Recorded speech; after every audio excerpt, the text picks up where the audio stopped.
बिस्मिल्लाहिर्रहमानिर्रहीम। अस्सलाम वालेकुम नाज़रीन, मैं साइमा कमल, आप देख रहे हैं चीख उठा कराची। चीख उठा कराची में एक और दर्दनाक चीख आपको सुनाने के लिए आए हैं। इस बार इस दर्दनाक चीख का नाम है मुनीबा, 7 साल बच्ची। मैं आपको थोड़ा सा याद दिला दूं कि आज से तकरीबन 2 से 2.5 साल पहले ईसा नगरी में मरवा नामी इसी उम्र की तकरीबन बच्ची थी जितनी उम्र की तकरीबन ये बच्ची है। ये बच्ची है तकरीबन 7 साढ़े 7 साल की। 6 साल साढ़े 7 साल की उम्र मरवा की भी थी। वही वाला माहौल मुझे नजर आ रहा है। ये मुस्लिमाबाद है, मलिर का एक इलाका है। और आपने भी कुछ अर्से पहले K21 की स्क्रीन पे बिलखुसूस आपने इस कवरेज की इसकी जो कवरेज थी वो आपने देखी होगी। और आपने तमाम तर तकरीबन अखबारात में और मीडिया पर आपने सुना होगा कि इस इलाके में, इस जगह पर जो मेरे पीछे कचरा, आपको एक कुंडी नजर आ रही है, वैसे ये कुछ कचरा कुंडी जो है वो बना दी गई है। ये जो आपको दीवार नजर आ रही है जो टूटी हुई है, ये बाद में पुलिस ने तोड़ी थी। इस जगह पे वो बच्ची ज्यादती के बाद उसको कत्ल करके यहाँ पर फेंका गया था। घर वाले तशवीश में मुब्तला थे और घर वाले जो थे वो जिस तरीके से उसको तलाश कर रहे थे, साहिबे औलाद अच्छे तरीके से अंदाजा लगा सकते हैं कि क्या हालत होगी। वो बच्ची ज्यादती के बाद यहाँ पाई गई। बच्चों की यहाँ पे पतंग उड़ाते हुए पतंग यहाँ पे गई, क्योंकि ये दीवार थी, किसी को पता ही नहीं चल सकता था। और उसके बाद क्या हुआ कि बच्चे की चूंकि पतंग यहाँ पे गई, वो जब बच्चा पतंग लेने के लिए वहां पे गया तो बच्ची की लाश का पता चला। फिर पुलिस आई है, पुलिस ने ये दीवार तोड़ी है। और अब तक मैं आपको सिर्फ ये बता रही हूँ कि इस जगह पर बिल्कुल इसी कोने के अंदर, इसी कचरा कुंडी पे उस मासूम बच्ची की लाश बरामद की गई। साहिब औलाद समझ सकते हैं, जिनके दर्द दिल है वो समझ सकते हैं कि अपनी औलाद को इस हालत में देखना ये कितना एक ऐसा दुख है कि आप अगर पहाड़ सीने के ऊपर रख दें तो शायद उसका इतना बोझ नहीं होगा जितना इस एक लफ्ज़ का बोझ है कि अपनी औलाद को अपने सामने इस हालत में कोई बाप देख सके, कोई माँ देख सके, कोई घर वाले, कोई बहन भाई अपने औलाद को इस तरह देख सके। मरवा वाला केस मुझे याद आया। ये तकरीबन इलाका बिल्कुल वैसे, हालांकि वो ईसा नगरी था, वही वाला माहौल बिल्कुल ऐसा लग रहा है कि जैसे मैं आज से तकरीबन 2-2.5 साल पहले मैं इस वक्त ईसा नगरी के उसी माहौल में हूँ। वही वाला केस, तकरीबन लगभग ये वही वाला केस। अच्छा, इस केस की अब तक की जो इन्फो हमारे पास आई है वो ये आई है, काके मुन्ने नाम का एक शख्स था जो कि अब तक मफरूर है, उसे नहीं अभी तक पकड़ा जा सका। पुलिस अपनी कार्रवाई कर रही है बकौल पुलिस के, बट अभी तक जो उसको रेक्टिफाई किया गया है, उसकी जो जांच हुई है और जो उसका अब तक जो है वो हमारे पास इन्फो आई है कि उसके बेटे और भाई का जो डीएनए किया गया है उसकी वजह से उसको जो है वो शनाख्त किया गया है। यानी कि इस जरिए जो है एक तकनीकी जो है वो टेक्स्ट इस्तेमाल करके जो है उसको पहचाना गया है, उसको रेक्टिफाई किया गया है। लेकिन अभी तक वो शख्स मफरूर है। अमान उसका भाई है जो कि बाकायदा तौर पे उसका सहूलतकार है इस वक्त मफरूर करवाने में। इस वक्त जो असल कॉल्प्रेट है वो अभी तक कानून के शिकंजे में नहीं आया है। मैं कुछ अरसे से ऐसी स्टोरीज कवर कर रही हूँ कि जब मैं उनके ऊपर प्रोग्राम करती थी तो मुझे एक पुलिस की तरफ से एक उज़र सुनने को मिलता था कि साइमा, आप जब ये प्रोग्राम कर देती हैं इस दौरान में हमारी तफ्तीश के ऊपर काफ़ी बुरा असर पड़ता है, जैसे ही आप फ़ौरन प्रोग्राम कर देती हैं। तो मैं थोड़ा सा वेट करती हूँ कि पहले पुलिस को अपना काम करने दूँ, पहले कानून को अपना काम करने दूं। अगर उसमें तवालत आती है तब फिर वाजिब हो जाता है मुझ पर फिर उसके ऊपर एक प्रोग्राम करना। और वही तवालत आज मुझे यहाँ पर लेकर आई है। मैं काफ़ी दूर फासला तय करके आई हूँ। दाऊद चुरंगी आई, दाऊद चुरंगी से फिर मैं मुस्लिमाबाद के इस इलाके में आई हूँ, एक इंतहाई पसमानदा इलाका। मैं सबसे पहले आपको वो जगह दिखा रही हूँ अपने प्रोग्राम के इंट्रो में। अब मैं आपको मिलवाती हूँ और आपको असल में क्या वाक़या हुआ था। जो उनके चचा हैं, उनके वालिद हैं, सब मेरे साथ मौजूद हैं। एक बाप हर जगह धक्के खाता फिर रहा है और आवाज़ उठाता फिर रहा है अपनी बेटी के लिए। उसको इंसाफ चाहिए, उसको इंसाफ के अलावा और कुछ भी नहीं चाहिए। एक बाप की सबसे पहले बेबसी आप सिर्फ देखिए, एक गरीब बाप, उसकी बेबसी, उसकी लाचारी, इस यहाँ से अंदाज़ा लगाएं कि वो इस हालत में, ये वो माहौल है। मैं आपको बता दूं कि ये वो माहौल है जहाँ पर ख़वातीन बात नहीं करती। ये बड़े जो कस्टम रखने वाले और बहुत ही ज़्यादा जिसे कहते हैं कि पर्दा, और जो कहते हैं कि अमूमन मीडिया के ऊपर इनको आप नहीं देखते होंगे इनके, और अभी भी बड़े हदूद कयूद में रह के हम प्रोग्राम कर रहे हैं क्योंकि यहाँ के कस्टम्स हैं और उसको हम फॉलो करेंगे और हर सूरत में करेंगे। सबसे पहले बच्ची के बाप से बात करते हैं, इनके वालिद साहब। आपने K21 के अखबारात में भी इनकी मुसलसल आप खबरें देख रहे होंगे और इनकी मुसलसल कवरेज आप K21 पे भी देख रहे होंगे। मैं सबसे पहले अपने इदारे की जानिब से और अपने इस प्लेटफॉर्म से मैं आपसे सबसे पहले इस आपका जो नुकसान हुआ वो नुकसान नहीं है, वो दरअसल आपकी पूरी ज़िंदगी का एक रोग है, उस पर हम ताज़ियत करते हैं। अल्लाह ना करे किसी बच्ची के साथ ऐसा हो। मुझे ये बताइएगा कि मुनीबा का हमने ये सुना है कि आप वो जिस वक्त तकरीबन कितनी घंटे के बाद जो थी उसकी लाश बरामद हुई थी, कितने घंटे आप उसको तलाश करते रहे थे? जी बिस्मिल्लाहिर्रहमानिर्रहीम। वो 16 तारीख से 2-2:30-3 बजे के बाद घर से जब निकली तो फिर किसी ने नहीं देखी। तकरीबन 3 दिन 2.5 दिन हम तलाश करते रहे और 18 तारीख के बाद 18 तारीख को 10 बजे के टाइम पे, सुबह के 10 बजे के टाइम पे उसकी लाश मिली है। तकरीबन मतलब इतने देर तक, जितने घंटों तक आपने उसको तलाश किया, आपकी ज़िंदगी और उनकी ख़ास तौर पे वालदा की ज़िंदगी मुनीबा की सूली पे ही अटकी होगी यकीनन। बस मुझे तो तकरीबन उसी 2-3 घंटे के टाइम पे इल्म हो गया कि वो किसी की याद पे लगी होगी, क्योंकि एक बच्ची ऐसी होती है वो कुछ जानते भी नहीं है, कुछ समझते भी नहीं है। तो बच्चा अगर 5-10 दिन भी नहीं होगा तो माँ बाप के दिल पे ये सा कोई शक नहीं आएगा, क्योंकि वो बोलेगा चलो इधर उधर किसी ने वो दूसरे जगह, दूसरे से तीसरे जगह ऐसा कहीं दूर चली जाई होगी, शायद मिल भी जाए। लेकिन अगर कोई बच्चा समझदार हो, माँ बाप का नाम, अपना नाम या हमारे यारों दोस्तों का नाम, इलाके का नाम, अपने मोहल्ले का नाम सब कुछ जानती हो तो वो गुम नहीं हो सकती है, क्योंकि उसको सब कुछ पता है। अगर वो इधर मुस्लिमाबाद से बनारस सोराबकोट तक कोई गाड़ी में बैठ के पता नहीं लगे वो चली जाए, उधर किसी के पास मिले तो उसको बोलेगा मेरा नाम मुनीब है, मेरे वालिद का नाम मकबूल है, चाचा का नाम कबूल है, सब चाचों का नाम, मेरे दोस्तों का नाम और गुल अहमद का नाम, नूरानी होटल का नाम लेता। तो शायद जिसके पास भी होते तो हर इंसान के बच्चे और बच्चों का दुख भी सबको मालूम है। तो मैं बोलता हूँ किसी के साथ मिल जाती इंसानों में, ऐसा हैवानों में नहीं। अगर किसी इंसान के साथ मिल जाती तो वो अपना सब काम छोड़ के वो अपने दिल को देख के और बच्चों का दर्द समझ के वो पहले मुनीबा को हमारे पास पहुँचाती। मुझे उसी टाइम पता लग गया कि ऐसा हैवान दरिंदे के हाथ लगा होगा, फिर भी इतना सोच मेरा नहीं था कि ऐसा होगा, क्योंकि वालिद और माँ किसी के रिश्तेदार के ज़हन में तो ऐसा बात नहीं आ सकता है कि ऐसा कोई कर लेगा, क्योंकि हम बहुत ऐसे लोग हैं कि हमने कभी किसी के साथ न लड़ाई की है, न झगड़ा किया है, न किसी को थप्पड़ मारा है। बच्चों का लड़ाई होता था हमारे बच्चों के साथ तो मैं अपनी बच्ची को थप्पड़ मारता था तो दूसरे के बच्चों को भी थप्पड़ नहीं मारता था, मुझे अच्छा नहीं लगता था। तो मेरे दिल में तो यही सोच नहीं था कि ऐसा होगा। वो होशियार बच्ची थी, समझदार थी, पड़ोसी उसके पीछे रो रहा है, मोहल्ला उसके पीछे रो रहा है। मोहल्ले में जाती थी जिसके घर तो उसके घर में कचरा देखती थी, झाड़ू उठाती थी, साफ करती थी। किसी के घर को बहुत काम वो करती थी, ऐसी नहीं थी 7 साल उम्र के हिसाब से और उसका काम का हिसाब देखेगा तो मैं बोल रहा हूँ 15-16 साल वाला होशियार बच्ची होगी वो भी इतना नहीं कर सकती जितने वो 7-7.5 साल में करती। हमारे सब यार दोस्त सब उसके बहुत परेशान है, क्योंकि वो ऐसी लड़की नहीं थी। हमारी 6 बेटी है, मैंने कभी बेटे होने का कभी महसूस नहीं किया था, क्योंकि वो जब से वो आई थोड़ी होश संभाली तो ऐसा समझो कि वो मेरा बेटा था। हमारी 5 बच्चियों में हमारे दोस्त बहुत कम तर जानता होगा कि ये उसकी बेटी है, इलाके वाले भी, और उसको पूरा मोहल्ला गुल अहमद चुरंगी में जितने टेले हैं जिधर से अभी हम लोग आ गए सब उसको जानती थी कि मुनीबा है, मकबूल की बेटी है। वो जाती थी हर टेले वाले के पास भी जाती थी, जब मैं चुरंगी में होता था हमारे पास भी आती थी, मेहमान है कोई भी होता था वो हमें खबर पहुँचाती थी। बस मैं बोल रहा हूँ कि अल्लाह के जो भी काम होंगे, जो हमारे साथ अल्लाह करेगा हम उस पर शुक्र अदा करेगा, क्योंकि अल्लाह का सब काम जो होता है उसमें कोई राज होता है। तो ये अभी अल्लाह जानता है कि कैसे हुआ कैसे नहीं हुआ, क्योंकि बहुत मैं इस बारे में कुछ बोल नहीं सकता हूँ। अच्छा मकबूल भाई, देखिए मुझे नहीं पता कि आपके इल्म में ये आपको याद है या नहीं है, ईसा नगरी में भी बिल्कुल ऐसे ही केस तकरीबन 2-2.5 साल पहले हुआ था। मरवा बच्ची थी तकरीबन उसका मुझे अभी तक नाम याद है, मरवा।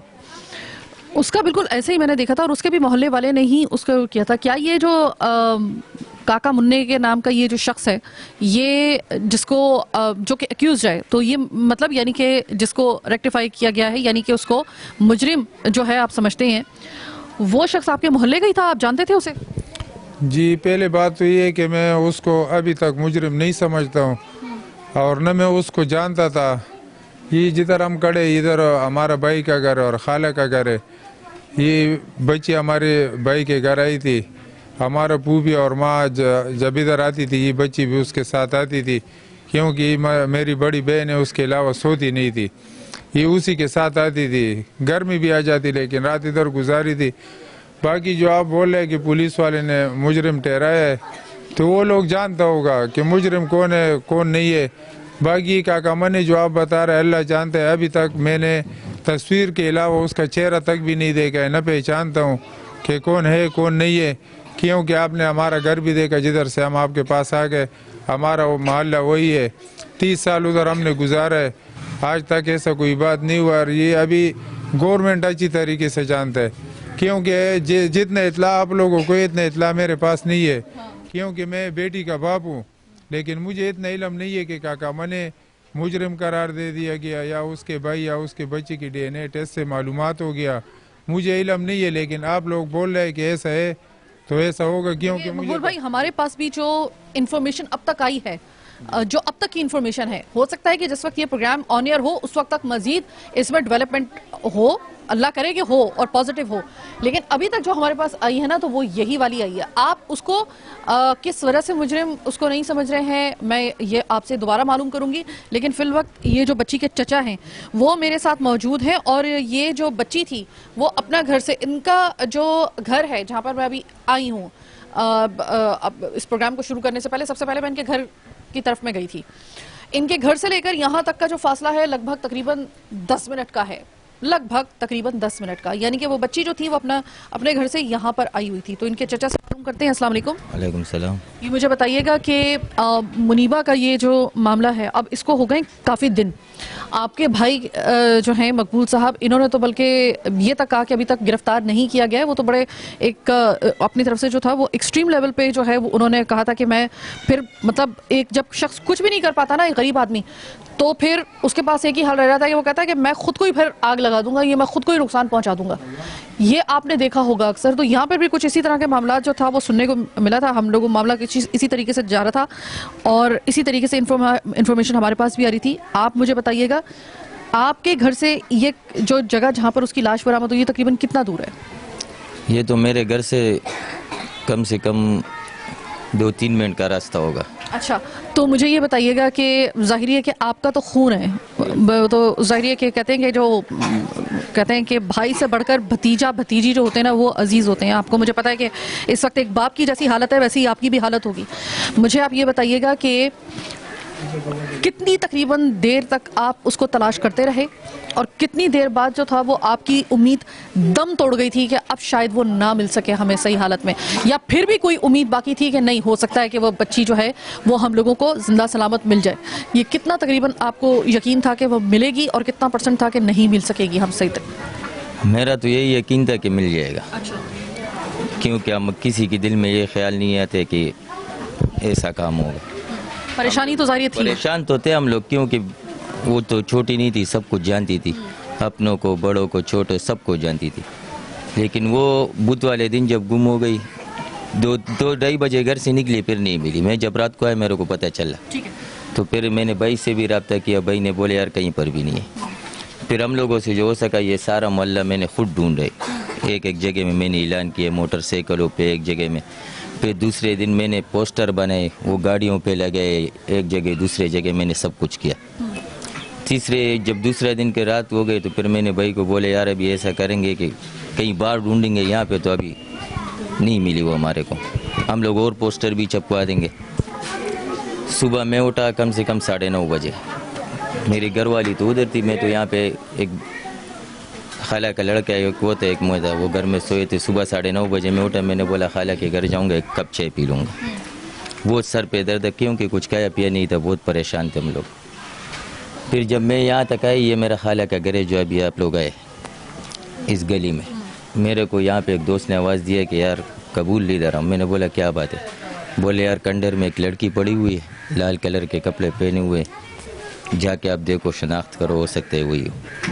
तो मैंने तो ऐलानों में भी यही कहा था कि लाल कलर के कपड़े और चप्पल नहीं पहने हुए, घर से बगैर चप्पल के निकली हुई। तो मैं तो देखने नहीं आया क्योंकि मैं गिरने वाला था, मेरे को उधर बंद खाला के लड़कियों ने पकड़ा और खून था ना आपका, इस वजह से गिरने वाले थे आप। तो फिर वो घर पे जब अंदर चले गए सब ने बोला क्या हुआ, पानी मानी पिलाया, बिल्कुल रिलैक्स किया। मेरे को बोला कि वो बच्चों को मैंने भेजा कि यार तुम लोग देखो जाके शनाख्त करो।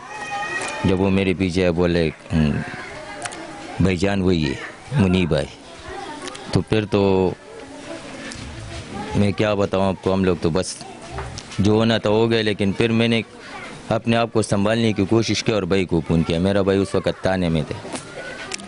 मैंने उसको बोला भाई अब ताने से बाहर निकलो और दिल पे पत्थर रखो, मुनीबा मिल गई लेकिन उसकी लाश मिली है, वो ज़िंदा नहीं है।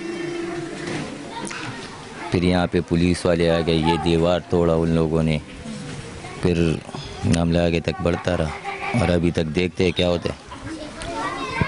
अच्छा, वैसे चूंकि अब दिन काफ़ी गुजर चुके हैं, वरना अगर ये ताज़ा वाक़या होता तो शायद मेरे में हौसला नहीं था आपसे बात पूछने का।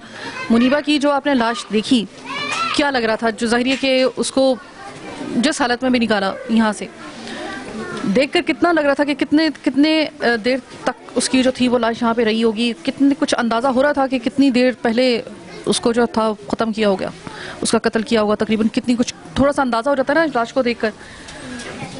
कैसी थी?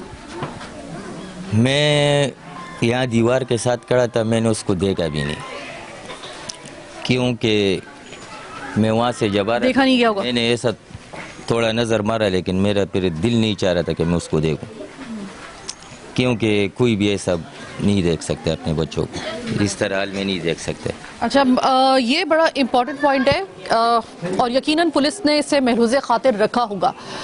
मेरी अभी तक जो है वो जितनी भी बात हुई है, तो देखें 3 दिन उस बच्ची को, तकरीबन 3 दिन हुए थे ना उसको, तकरीबन उसको गायब हुए, तो तकरीबन तीसरे दिन जो थी उसकी लाश बरामद हुई है। ये तमाम उसको अगवा करने से लेकर उसके साथ ज़्यादती करने और ज़्यादती करने से लेकर उसको ख़त्म करने तक, उसको कत्ल करने तक 3 दिन का सिर्फ वक्त लगा है। आपके और मेरे ज़ुबान पे ना ये 3 दिन का जो वक्त है, इसके लिए हम कह रहे हैं कि सिर्फ 3 दिन। ज़रा पूछिए उस बच्ची से, काश के वो ज़िंदा होती तो वो आपको बताती कि ये 3 दिन उसके लिए 3 सदियों से भी बढ़कर होंगे। मासूम बच्ची। मैं यहाँ पर सिर्फ प्रोग्राम का पहला हिस्सा चूँकि इख्तिताम की जानिब है, इस वजह से मैं सिर्फ आपसे एक दरख्वास्त करना चाहूँगी। ये पै दर पै ऐसे वाक़यात हो रहे हैं। अभी भी जिस वक्त मैं आपसे बात कर रही हूँ, 12 साल की एक बच्ची को और ज़्यादा उसको जो है इस वाक़े के कुछ ही दिन के बाद 12 साल की एक बच्ची के साथ यही वाक़या हुआ है। इसी तरीके से उसको, उसके साथ ज़्यादती की गई है और उसके हलाक किया गया, उसको कत्ल किया गया। ये कत्ल करने का जो है उसका सबसे बड़ा सबब ये होता है कि कत्ल उस वक्त किया जाता है कि जिस वक्त आपको अपना वो जुर्म छुपाना होता है और आपको पता होता है कि ये आगे चल के ये मेरे लिए ख़तरा बन सकती है, तो उसको, बच्ची को या बच्चे को कत्ल कर दिया जाता है। आप इस शिद्दत आप महसूस कर रहे हैं कि यहाँ पर हमारे में और जानवरों में, इन दरिंदों में, मैं जानवर भी नहीं कहूँगी, ऐसे लोगों में, ये जो इंसान के रूप में ये दरिंदे हैं, इनमें और जो असल दरिंदा है ना, जिसको अल्लाह ताला ने वाकई दरिंदा पैदा किया है, खुदा की कसम वो जो जंगल का दरिंदा है ना, वो हमसे ज़्यादा बेहतर है।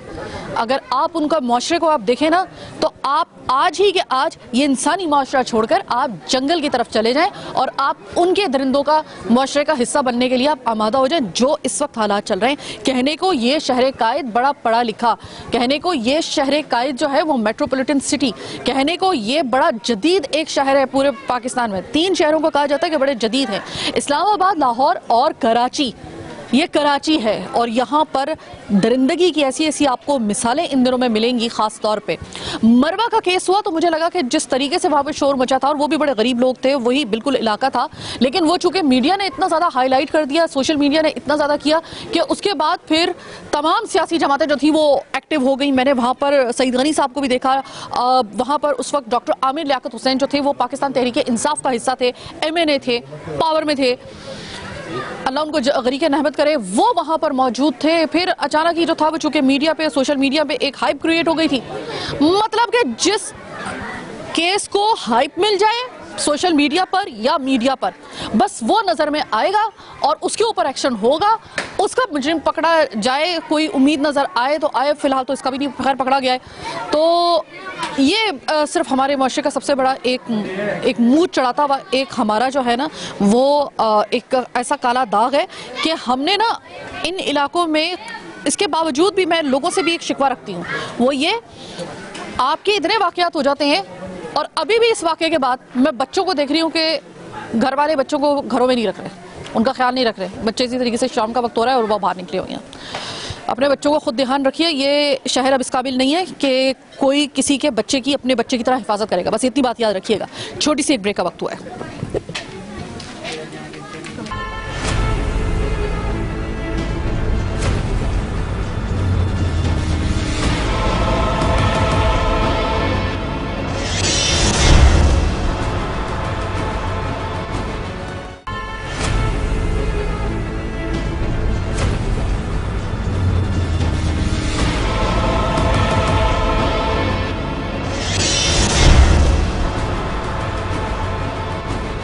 कुछ मोहल्ले वालों से बात कर लेते हैं। दीवार से दीवार मिली हो तो बस खून का रिश्ता नहीं होता, बाकी जो दर्द होता है ना वो बिल्कुल ऐसा ही होता है जब ऐसे मोहल्ले में आप रहते हैं। बच्ची के साथ जो कुछ हुआ, फिर जिस तरीके से 3 दिन के बाद उसकी जिस तरीके से लाश बरामद होती है, आप मोहल्ले में थे। सबसे पहले तो बताएं कि आपके अपने भी घर में बच्चे होंगे।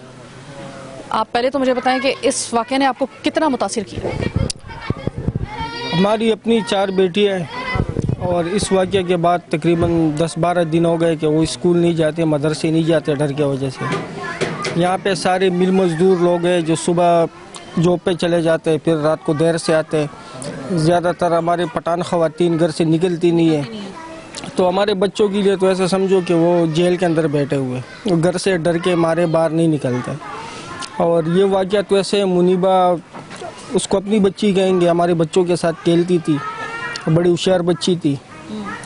तो हमारा तो यही है कि इस बंदे को पकड़ के सरियाम चौराहे पे लटका के इसको जला दिया जाए, ताकि आइंदा के लिए कोई ऐसी सोचे भी नहीं।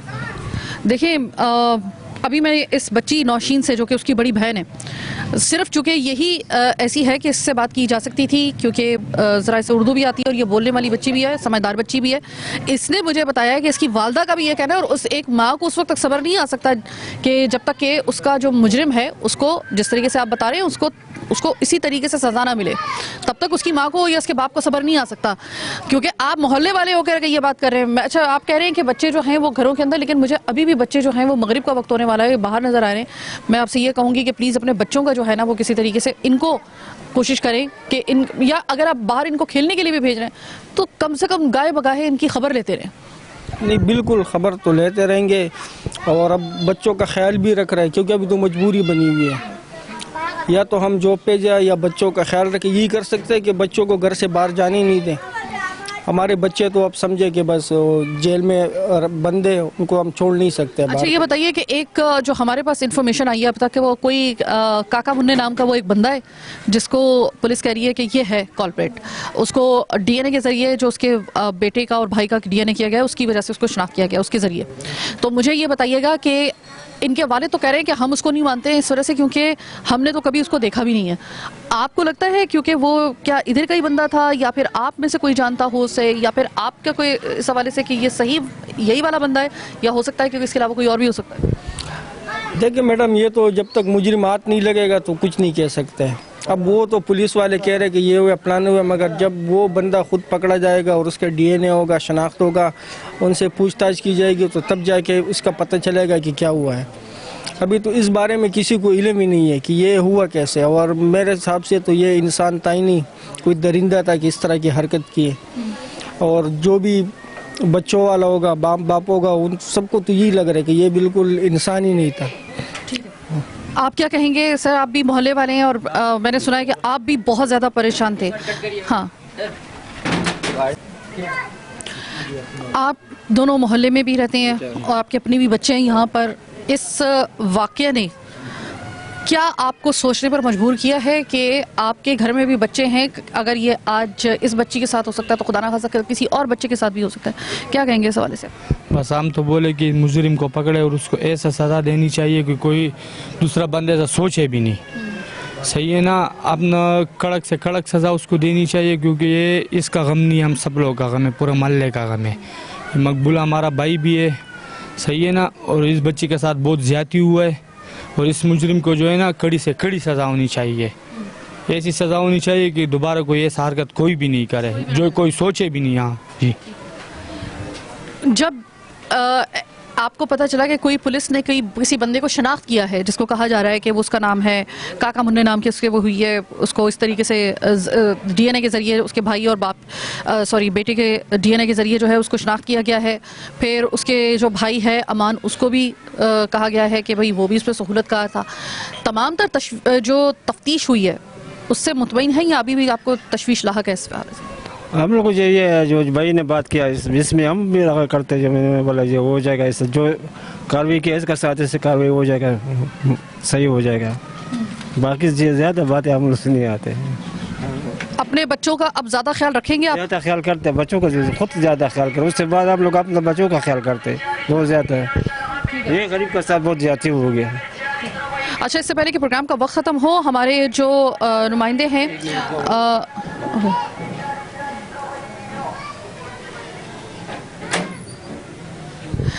और जो हमारे नुमाइंदे हैं हारून साहब, वो भी हमारे साथ मौजूद हैं। हारून, ज़रा मुख्तसरन बताइएगा कि अब तक इसकी क्या डेवलपमेंट हुई है इस केस की, क्योंकि घर वालों को, माँ को ख़ास तौर पे, जिस तरह इसकी बच्ची ने ये कहा है, इसने नौशीन ने, कि अम्मी कह रही हैं और मेरी घर की दादी वगैरह सब ये कह रहे हैं कि उस वक्त तक सुकून नहीं आएगा जब तक कि मुजरिम को पकड़ के उसके साथ मामूली सज़ा नहीं, उसको इंतहा से ज़्यादा एक कड़ी सज़ा अगर नहीं मिलती है तब तक उनको सुकून नहीं मिलेगा। अभी तक मुजरिम को पकड़े जाने का कहाँ तक जो है वो पुलिस ने कामयाबी हासिल की है, क्या पेशरफ्त हो रही है, कुछ इस हवाले से आपके पास इन्फॉर्मेशन है? देखिए, सबसे पहले बता दें जाए कि जब बच्ची गायब हुई है, सबसे पहले तो पुलिस जो कायदाबाद थाने की, इसने लापरवाही का मुजाहरा किया है। 3 दिन गुजर जाने के बावजूद बच्चे की गुमशुदगी का मुकदमा पुलिस दर्ज नहीं कर सकी। बच्चे की गुमशुदगी के बाद बच्चे की लाश के साथ इलाका मुकीमों ने 2 चरंगी पर जब एहतजाज मुजाहरा किया तो आला अफसरान ने फौरी नोटिस लेते हुए SHO को और हेड मोरल को मुअत्तल किया। लेकिन इसके बावजूद जो है कि क्योंकि ये एक मुज़फ़्फ़ाती इलाका है, यहाँ CCTV कैमरे फुटेज वगैरह नहीं होती है। इसके बाद पुलिस ने इलाके के मुख्तलिफ लोगों के 100 से ज़्यादा लोगों के अब तक DNA टेस्ट करवा चुकी है, जिसके अंदर एक नीब कोई काका के नाम से काका मुन्ने नाम का एक बंदा है, मुन्ने नाम का, इसका एक भाई है अमान। उसको पुलिस बता रही है कि जो है ना, ज़राए का कहना है कि वो सहूलतकारी में इस्तेमाल हुआ है, और इसके भाई का और एक वालिद का DNA टेस्ट जो है किसी हद तक मैच कर चुका है। इसके बाद जब मेरी बात हुई इस केस के तफ्तीशी है अफसर IO है अरशद एमान, इनका कहना है कि हम इस केस के बहुत करीब हैं, मुलजिम को हम जल्दी गिरफ्तार कर लेंगे, क्योंकि मुलजिम एक जो बताया जा रहा है कि वो एक मिल मजदूर था, उसने अपना मोबाइल फ़ोन भी बंद किया हुआ है। इस वक्त वो कहाँ है कहाँ नहीं है, जबकि उसके एक वालिद को और एक भाई को जो है ना पुलिस ने गिरफ्तार किया हुआ है। और इसके अंदर केस के अंदर बहुत सारी चीज़ों की हम अगर बात करें तो पुलिस की लापरवाही हमें नज़र आती है देखने में। एक तो मुकदमा दर्ज ना करना और फौरी तौर पर कोई एक्शन ना लेना, इस तरह के वाक़यात में पुलिस को सोचना चाहिए कि इस तरह के वाक़यात फौरी तौर पर नोटिस लेना चाहिए, ताकि इस तरह के दोबारा वाक़यात ना हो, और इनकी टेक्निकल बुनियादों पर फौरी तौर पर कार्रवाई करते हुए दीगर इलाकों में अपना नेटवर्क फैलाए ताकि मुलजिम को जल्दी गिरफ्तार किया जा सके। Thank you so very much. अभी हम लोग कोशिश कर रहे हैं मुसलसल कि पुलिस, SHO, IO, कोई और नहीं है तो कम से कम IO तो हमसे बात कर ले। कायदाबाद थाने के इस वक्त जो पुलिस है उसने मुकम्मल तौर पे हाथ खड़े कर दिए हैं, वो हमें अपना मौक़िफ़ देने से कासिर हैं। जब तक कि देखिए, मुझे याद है कि हुज़ैफ़ा के केस में क्या हुआ था कि वहाँ के जो SHO साहब थे, चूँकि उन्होंने बहुत ही उन्होंने रैपिड उसके ऊपर रिस्पॉन्ड किया था उस वाक़े के ऊपर, तो उन्होंने ना कोई पसो पेश से काम लिए बगैर उन साहब ने, उन वहाँ के जो मुतालिका थाने के जो SHO साहब थे, मुझे अभी भी याद है कि उन्होंने फ़ौरन तौर पे कहा, उन्होंने कहा कि आप फौरी तौर पे आ जाइए, बहुत इन्फॉर्मेशन है आपके लिए, और हम तकरीबन उस मुजरिम तक पहुँच गए। जब किसी बंदे ने पकड़ लिया होता है ना, जो वाकई में काम कर रहा होता है, उसको ना कोई आर नहीं होती कि कोई हमसे माइक लेकर पूछेगा तो हमारे पास हमारे पास है बताने के लिए बहुत कुछ। ऐसा नहीं है कि हमारे पास बताने के, जब आपके पास बताने के लिए कुछ नहीं होता ना, तब आप मीडिया को और माइक को और फिर अपना मौक़िफ़ देने को आप उससे पहलू तही कर रहे होते हैं, अवॉइड कर रहे होते हैं। हमने अब तक अपनी ज़िंदगी के इस सहाफ़ती सफ़र में, जितना भी सहाफ़ती सफ़र है उसमें मैंने ये बात नोट की है, और अभी भी मैं यही कहूँगी कि जो थाना कायदाबाद है, खुदा के लिए कितने अरसे तक ये मज़ीद लोग एहतजाज करेंगे? हर कुछ दिन के बाद इस वाक़े के ऊपर इन लोगों की तरफ से एहतजाज हो रहा होता है। एहतजाज से मुझे मालूम है कि वो बच्ची मुनीबा वापस नहीं आई। 12 साल की जो बच्ची के साथ अभी उसके बाद एक और वाक़या हुआ है, और अल्लाह ना करे कि जिस वक्त हम ये प्रोग्राम कर रहे हैं उस दौरान में कोई और वाक़या ना हो जाए। मैं तो ये दुआ मांग रही हूँ।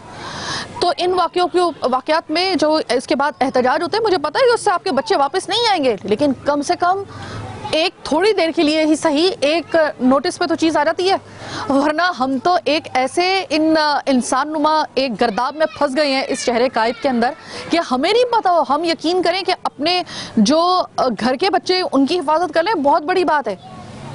यही मैं कहती हूँ, ये बहुत बड़ी बात है। आप अपने घर के बच्चों की हिफाजत करें। अगर आप अपने बच्चों को बाहर भेज रहे हैं, एक टाइम टेबल मुकर्रर करें, और इस दौरान भी मुसलसल अपने बच्चों की हर थोड़ी देर के बाद उनको देखते रहें। ऐसा नहीं है कि आप उनको जाने दें और उसके बाद जो है पीछे से खबर ना लें और फिर उसके बाद खुदा ना खास्ता आपको कोई और खबर आए। मैं सिर्फ ये बात कहना चाहूँगी, ये केस अभी तक उसका मुजरिम पकड़ा नहीं गया है। जब तक कि मुजरिम पकड़ा नहीं जाता, जब तक कि कैफरे किरदार तक नहीं पहुंचता, ये केस लटका हुआ है मेरी नज़र में, और ये उस वक्त ही हल होगा जिस वक्त मुजरिम पकड़ा जाएगा। फिल वक्त इनके वालिद साहब मकबूल साहब का ये कहना है कि मुझे जो बंदा ये बता रहे हैं, ये काके मुन्ने नाम का, मैंने तो उसे कभी देखा भी नहीं है, मुझे तो पता भी नहीं है, और मैं तो उसको, पुलिस कह रही है लेकिन मैं तो उसे नहीं मानता कि वो मुजरिम है या नहीं है। अब ये तो जब तहकीक होगी तो पता चलेगा। फिलहाल तो तहकीक ही नहीं सही तरीके से की जा रही मेरी नज़र में। अगर की जा रही होती तो कुछ तो इन्फॉर्मेशन शेयर करने के लिए हमारे साथ होती है पुलिस के पास। पुलिस को अगर हमारी मदद की कहीं पे ज़रूरत है, इन लोगों को तो हमने कह दिया है, पुलिस को भी कहते हैं कि अगर आपको हमारी किसी मदद की, किसी भी जगह पे मदद की ज़रूरत है इस केस को सॉल्व करने में, मुजरिम तक पहुंचने में, हमें ज़रूर बताइएगा। फिल वक्त मैं अपनी टीम के साथ आपसे चाहती हूँ इजाज़त। अल्लाह ने के बाद।